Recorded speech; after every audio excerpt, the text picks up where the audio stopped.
Que ce soit en Goura, Kolomine, Meganga, Batouri ou Betare Oya, le constat est le même. L'exploitation minière se fait en marge de la réglementation en vigueur. Une sorte de cour du roi Péto où chacun fait ce qu'il veut. En matière d'octroi des titres, quand on parle du secteur artisanal au Cameroun, c'est un secteur qui doit être mené par des nationaux.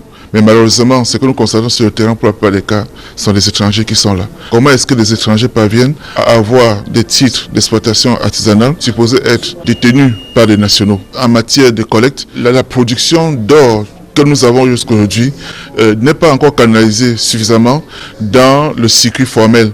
Il y a même un dernier rapport du CAPAM qui faisait allusion encore à cela, de ce qu'il y a une bonne quantité d'or qui n'est pas vraiment encore sous leur contrôle. C'est que les activités minières, comme je parlais des étrangers, se passent aussi dans la nuit. Et ce qui fait que les productions de la nuit échappent complètement au contrôle des agents du CAPAM. La cartographie a permis de lever un pan de voile sur les foyers de déficit d'intégrité dans la chaîne de valeur minière au Cameroun. C'est une navigation à vue qui prospère, facilitée par le laxisme des pouvoirs publics. Quand on parle du secteur artisanal, on s'attend à utiliser des moyens, je pourrais dire rudimentaires, pour pouvoir exploiter.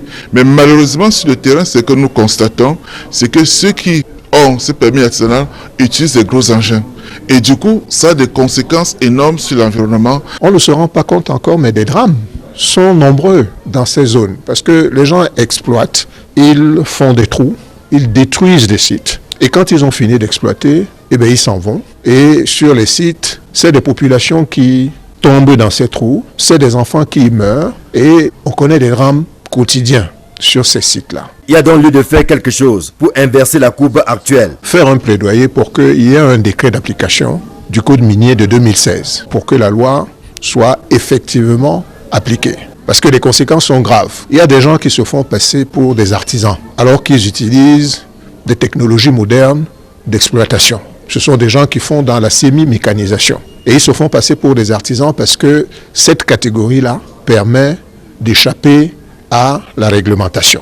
Seul le décret d'application peut venir clarifier la situation. L'étude réalisée dans le cadre de la phase 2 du projet Mine, Environnement, Santé et Société vise à améliorer la gouvernance minière au Cameroun. Pour que le secteur minier puisse contribuer au développement de notre pays, il y a des foyers sur lesquels il faudrait qu'on commence à s'attaquer pour pouvoir améliorer et que les revenus issus de l'exploitation minière puissent effectivement contribuer au développement local, contribuer au développement de notre pays. Reste attendue la réaction du gouvernement, à qui s'adresse principalement l'étude réalisée par Transparency International et le FODER. En attendant, l'exploitation minière illégale prospère, au vu et au su de tous.